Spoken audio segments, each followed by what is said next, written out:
Je me trouve en Gaspésie, dans la sublime baie des Chaleurs, à Carleton-sur-Mer, où je vais découvrir le parc régional du Mont-Saint-Joseph, un site en plein essor depuis quelques années qui propose plusieurs sports, dont la randonnée, et on fera un sentier qui nous mènera à son sommet surplombé d'une église. Un bon prétexte pour parler spiritualité.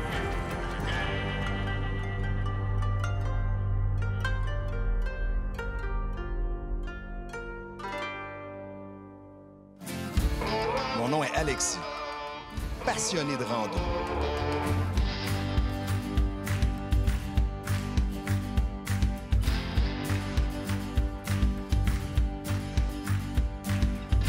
Ma mission, vous faire découvrir les plus beaux sentiers de rando au Québec.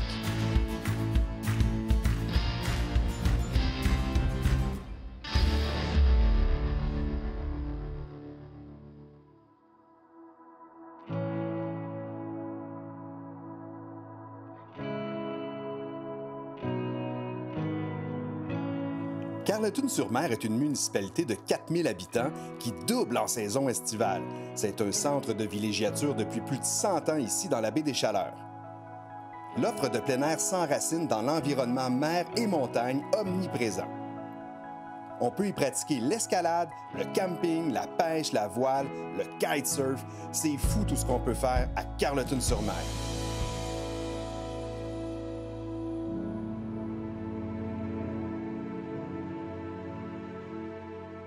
Vincent Landry est anthropologue spécialisé en tourisme durable. Il est de ceux qui prétendent que le site patrimonial vit une recrudescence santé, nature, bien-être qui s'apparente en tout point de vue à une forme renouvelée de spiritualité. Bien à l'aise, il connaît les grandes lignes des diverses périodes du peuplement de l'endroit. Comme Gaspésien d'origine, il a choisi de faire un retour aux sources il y a maintenant 10 ans. Il adore la rando, la nature et je m'en vais le retrouver maintenant. Salut, Alexis! OK, les hommages. Ça va bien? Très bien, toi? Ben oui, très, très bien. Bienvenue chez nous. Ben merci, content de te rencontrer. On me dit à travers les branches que tu étais le spécialiste du parc, en tout cas que tu connaissais comme le fond de ta poche à peu près tous les sentiers parce que tu en développes aussi beaucoup. Oui, j'ai arpenté pas mal la montagne, effectivement. On commence à être à l'aise. Donc, tu vas nous présenter un petit peu l'amalgame des sentiers. C'est un combiné, en fait, de différents sentiers qui va nous donner une très bonne idée de ce qu'on retrouve ici au Mont-Saint-Joseph. Est-ce qu'on garde nos chapeaux pour la montée? Non, c'est pas sérieux. Ben moi, pendant qu'il me reste encore un petit peu de cheveux, je pense que je vais en profiter pour pas le mettre. Ben, c'est pareil pour moi. C'est un combiné des sentiers de l'Éperlan, Chute des Sceaux, Rescapé-Ouest, Monty et Cap-Ferré. C'est une longueur totale de 7,2 km, d'une durée de 4 heures, d'une altitude totale de 555 mètres. Le niveau est intermédiaire et le sentier est linéaire. Dans le détail du parcours, c'est facile. On commence au stationnement P1 et on va faire l'ascension de l'Éperlan qui culmine aux chutes des Sceaux. Donc, une belle section avec plein de marches puis des belvédères là, des deux côtés du crique de la vallée. C'est super beau.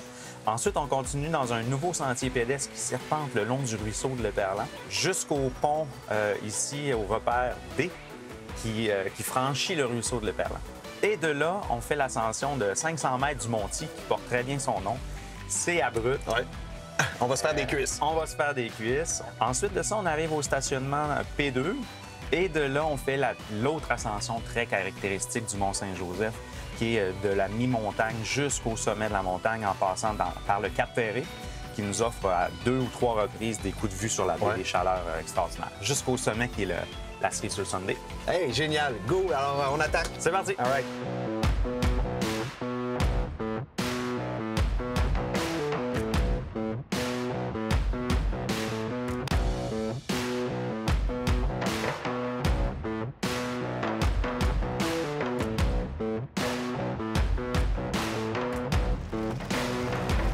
Vincent, j'aimerais ça que tu me parles un peu de ton parcours. Qu'est-ce qui t'a amené à travailler ici au parc? Parce que tu étais à l'extérieur. Ouais. Et là, tu es revenu. Ouais, c'est un choix de vie, moi. Je suis parti aux études. J'ai fait toutes mes études pour devenir anthropologue, bac et maîtrise. J'en ai profité pour voyager pas mal pendant ce temps-là. Fait que, quand je suis revenu en Gaspésie, j'étais de l'autre côté de la médaille. J'étais plus dans les organisations de développement. Carleton-sur-Mer, j'ai toujours eu un faible pour le lieu. C'est culturellement extrêmement vivant. Et le rêve était de créer un parc Donc, on a tablé sur une stratégie de développement récréo-touristique, donc vraiment en tourisme durable, pour essayer d'avoir le moins d'impact possible. C'est quoi ton lien avec la spiritualité? La santé, le bien-être deviennent une forme de quête spirituelle. Il y a cet esprit-là dans la baie des Chaleurs. Et la randonnée, elle a toujours été là, tu sais, omniprésente, toujours plus en filigrane, tu sais. La populace est en forme, c'est phénoménal et elle en demande, elle en mange. On aménage des nouveaux sentiers, c'est des tapes dans le dos constamment. Ils sont heureux de ça pour prendre ton bain de nature, tu sais, pour te recentrer sur toi pour devenir une meilleure personne. En tout cas, moi, je suis content d'être là. On va aller continuer d'explorer ça un petit peu. On est prêt. All right.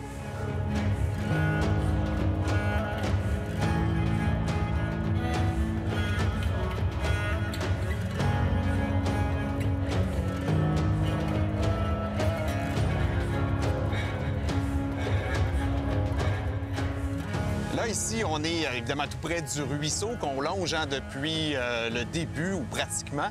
Et on a évidemment, à cause de ça, passé plusieurs ponts et ponceaux. Ça, il y en a un puis un autre, comme on dit. Ah, il y en a plein. Puis la section des rescapés, on continue de longer le ruisseau.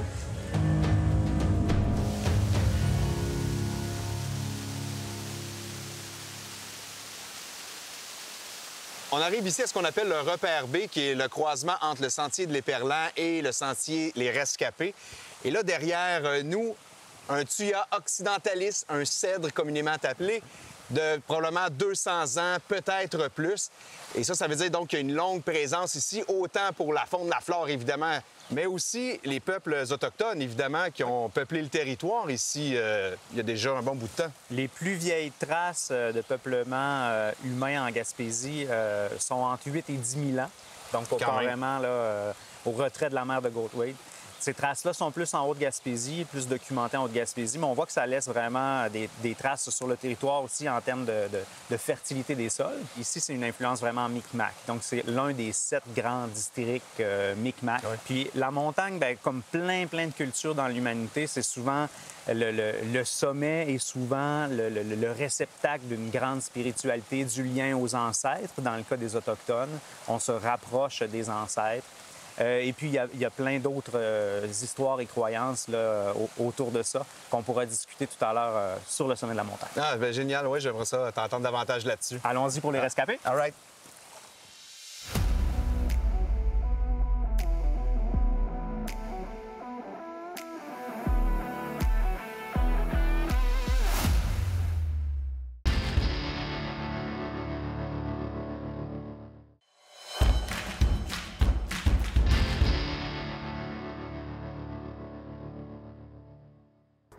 Aujourd'hui, je vous parle randonnée et hydratation. Évidemment, il y a plusieurs recommandations là, qui existent en lien avec l'hydratation à l'effort. Par contre, il y a tellement de facteurs qui influencent vos besoins que je vous recommande de vous approprier les recommandations. En dehors d'un contexte de performance, le mieux, c'est d'en amener un petit peu plus pour éviter d'en manquer, puis d'estimer ses besoins en tenant compte de différents facteurs. Donc, l'intensité de la randonnée, la température prévue pour la journée, vos besoins hydriques habituels. Est-ce que vous avez l'habitude de boire beaucoup dans une journée ou pas beaucoup? La prise de médication, puis finalement, votre niveau de sudation. Une fois dans la montagne, assurez-vous d'avoir votre breuvage à portée de main. Évitez de laisser la bouteille dans votre sac à dos pour être obligé de vous arrêter pour la prendre. À ce moment-là, c'est sûr que vous allez moins boire. Idéalement, on mise sur une gorgée aux 15 à 20 minutes pour éviter de ressentir des symptômes de déshydratation. Si la durée de votre randonnée est supérieure à 90 minutes ou que votre sudation est importante, l'eau ne suffit plus. À ce moment, il faut penser à ajouter des glucides et des électrolytes à votre breuvage. On parle souvent de l'importance des électrolytes à l'effort, mais savez-vous à quoi ils servent? Le terme électrolyte fait référence à plusieurs minéraux indispensables à la santé humaine. Quand on parle d'hydratation, on pense principalement au sodium et au potassium puisqu'ils sont à la fois les minéraux les plus excrétés par la sueur et les plus impliqués dans la balance hydrique de votre corps. Il est donc important de les remplacer. Les besoins en électrolytes varient également d'un individu à l'autre. Un petit truc, c'est que si vous remarquez que votre sueur goûte salé ou si vous remarquez un cerne sur vos vêtements après l'effort, probablement que votre sueur est riche en minéraux. À ce moment, n'hésitez pas à miser sur la fourchette supérieure des recommandations en termes d'électrolytes. Les glucides, quant à eux, sont la principale source de carburant à l'effort. En temps normal, il y a des réserves qui vont se trouver dans votre foie et dans vos muscles. Par contre, après 90 minutes d'effort, les réserves sont épuisées. Vous devez donc penser faire le plein, sans quoi vous frapperez le fameux mur. Si vous misez exclusivement sur votre breuvage pour combler vos besoins en glucides, visez environ un 15 à 20 grammes par tasse de liquide. Par contre, si vous prévoyez des repas ou collations, probablement qu'une partie de vos glucides seront comblés par ces aliments, donc nul besoin d'avoir un breuvage aussi sucré. En terminant, n'hésitez pas à consulter une nutritionniste pour obtenir des conseils personnalisés.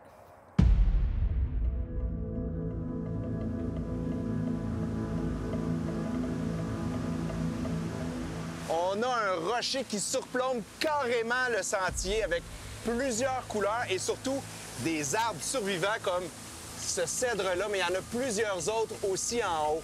On peut observer aussi plusieurs autres trucs, hein, Vincent? Oui, bien, des sections de roc à fleurant, on en a plusieurs. On va en voir dans le rescapé qui suit tout de suite après ça. Puis c'est tapissé de mousse, de lichen, lycopodes, fougères. Donc un beau milieu propice pour les différentes teintes de verre. C'est super agréable. Puis à l'automne, c'est absolument féerique. Ah ouais, c'est génial. Prenez le temps d'arrêter et d'observer.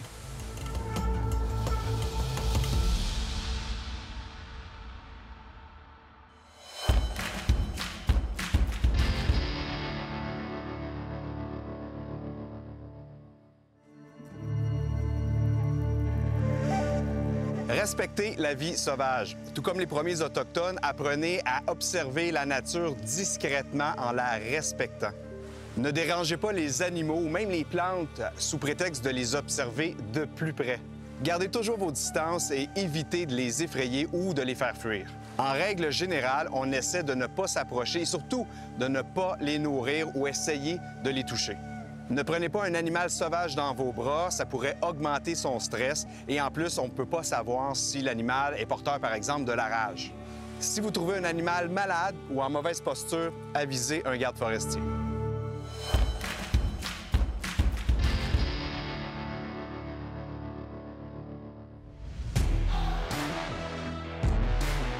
Aujourd'hui, je vous montre comment ajuster votre sac à dos. C'est super important de le faire chaque fois avant de partir en rando et surtout quand le poids est un facteur.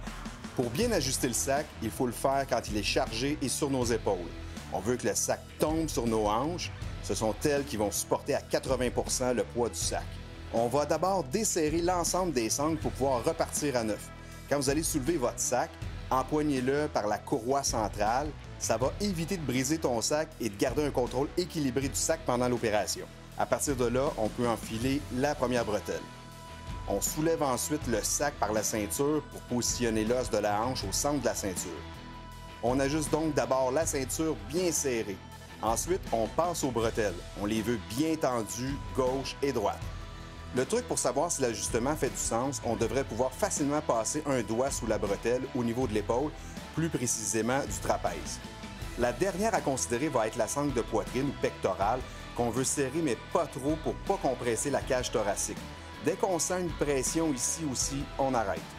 Pendant votre rando, prenez des pauses, enlevez votre sac, réajustez les sangles pour déplacer votre inconfort, c'est normal.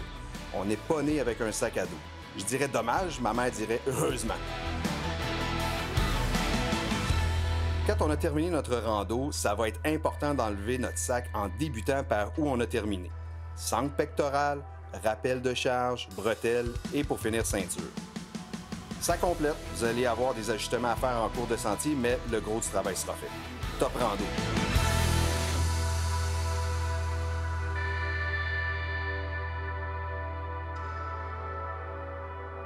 Dans le monde de la randonnée et des grands treks, il y en a certains qui ont un caractère plutôt spirituel, comme par exemple les chemins de Compostelle ou par exemple le pèlerinage vers la Mecque. Est-ce que ici, Vincent, avec l'oratoire qu'on verra plus tard au sommet, il y a des gens qui viennent uniquement pour ça, qui s'en font une mission ou un pèlerinage? Il y en a qui viennent uniquement pour ça, beaucoup moins qu'avant parce que la ferveur catholique n'est plus ce qu'elle était. Par contre, si on recule dans les années 60, là, c'est plus de 40 000 pèlerins par année qui pouvaient faire l'ascension. J'imagine donc qu'il y en a beaucoup moins aujourd'hui, mais il doit en rester quand même qui le font. Il y en a tout autant, mais ils se promènent plutôt dans les réseaux de sentiers à faire des boucles en nature plutôt que de faire l'ascension plus strictement de l'ordre de la dévotion. Ben génial, j'ai hâte de voir ça. Ben ça donne bien parce qu'il nous reste 1,8 km pour le sommet. C'est tout proche. Allons-y.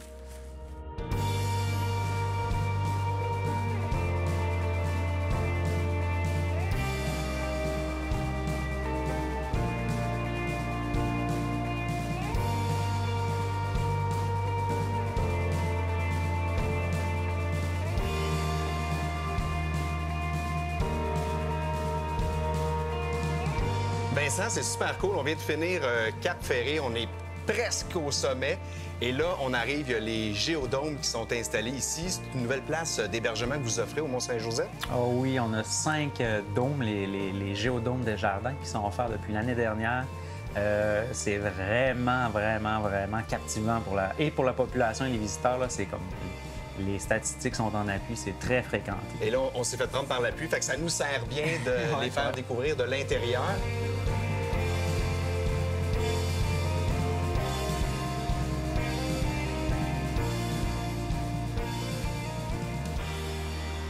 Ce qui est intéressant avec des habitations en prêt-à-camper comme nos géodomes Desjardins au Mont-Saint-Joseph, c'est l'impression à la fois d'être en intérieur et en extérieur. Évidemment, quand on est dans ce concept-là, bien, on est plus proche de la nature, puis à quelque part, bien, c'est un peu elle qui nous impose son rythme.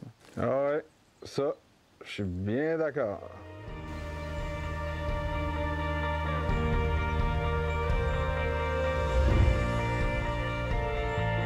Bonjour, Monsieur Dominique. Salut, Ça me fait plaisir. Alexis. Ça a l'air que vous êtes une légende ici à Carleton-sur-Mer. C'est l'âge qui fait la légende. Oui, on vous connaît. En tout cas, tout le monde vous connaît. Vous faites beaucoup de sport, Oui. de plein air, un très grand skieur, entre autres. Mais vous faites aussi de la pêche et de la chasse. Je pense que là, c'est le temps d'aller pêcher. On a-tu des chances d'en attraper aujourd'hui? La meilleure façon de savoir, c'est d'avoir la ligne à l'eau. Tout à fait. On va essayer ça.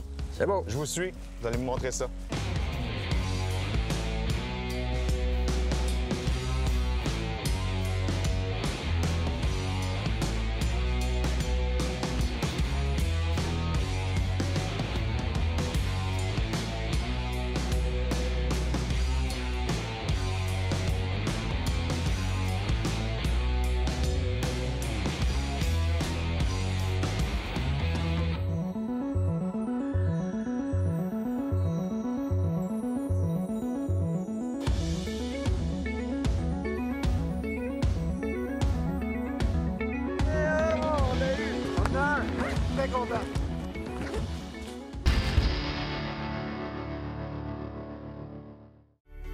Pour découvrir les dernières nouveautés plein air, trouver des conseils ou en savoir plus sur les destinations proposées par Alexis, rendez-vous sur espace.ca.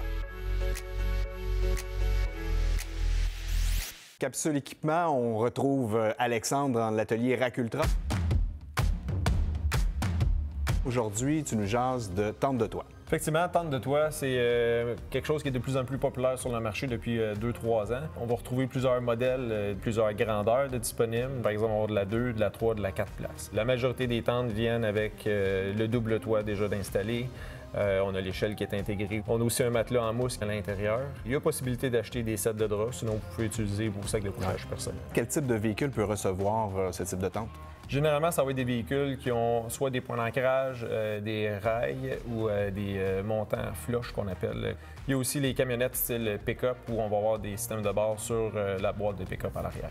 Quand on arrive à destination, est-ce que c'est long à déployer ça? Pour l'installation, on parle environ 5 minutes. Pour ce qui est de fermer la tente, on parle à peu près d'une dizaine de minutes. C'est quelque chose qui se fait sans outils, tout se fait à la main assez facilement. Donc, c'est un kit qui semble assez complet. Parle-moi de la toile un peu, ça semble rigide, c'est imperméable. Oui, c'est une toile d'une très bonne épaisseur, donc côté résistance à l'eau, c'est vraiment pas un problème. L'autre gros avantage, c'est que la tente n'est pas au sol, donc dans le cas de grosses intempéries, il n'y a pas de danger que l'eau rentre par le plancher, par exemple. Et en termes de prix, on peut s'attendre à? Les prix vont varier entre 1 600 à 4 000 $, mais encore là, il y a une grande variété de produits, donc ça joue vraiment à l'intérieur de ces prix. Carleton-sur-Mer, c'est une super destination en Gaspésie.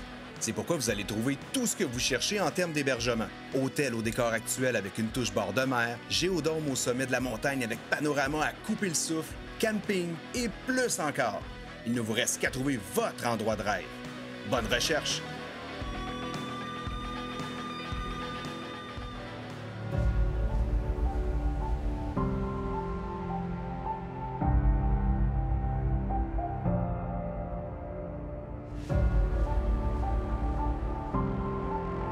Ça, c'est l'ancienne chapelle, en réalité. Et l'autre bâtisse, c'est complètement construite par-dessus. La construction, c'est 1934-1935, l'inauguration.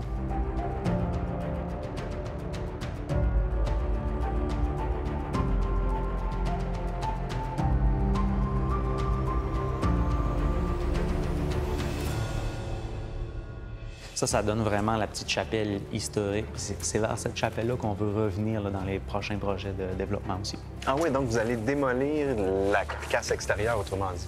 C'est en plein ça, ouais. Puis revenir vraiment à l'essentiel du bâtiment patrimonial, là, permettre là, de maintenir le site patrimonial. Là. Génial. On va-tu devant? J'ai hâte de voir la vue sur Carleton. Allons-y.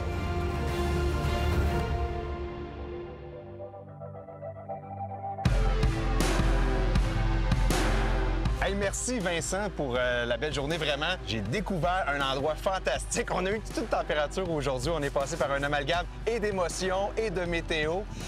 Le vent, la brume, la pluie, Ah oui, c'est et la montagne. le soleil même ce matin. C'est la montagne exactement et c'est ce qu'on vient chercher ici. Dis-moi, est-ce qu'il y a des projets qui s'en viennent pour le parc du Il Mont-Saint-Joseph? y en a beaucoup. On n'a plus juste la tête dans les nuages. Là, on a vraiment les pieds bien enracinés. Puis on a des nouveaux hébergements, des nouveaux sentiers signature, une nouvelle entente avec Maria.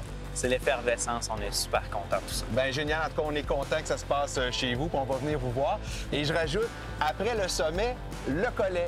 Ben, écoute, ça donne bien. On a une super microbrasserie locale qui s'appelle le Naufrageur. Fait que allons-y On gaiement. va aller goûter ça, cette bière-là. C'est très apprécié. OK, cool. On y va. Puis ta journée, Alexis? Vraiment génial. Sérieusement, ce que j'aime le plus, tu as beaucoup de niveaux différents, beaucoup d'options. Fait que tu sais, tu peux varier la longueur. Tu sais, tu peux passer vraiment une journée puis un week-end extraordinaire ici. Imagine si t'avais un vélo, Alexis. Ouais, je suis pas rendu là encore et je serai assurément de retour. On traîne? Merci encore. Un peu plaisir. Come back from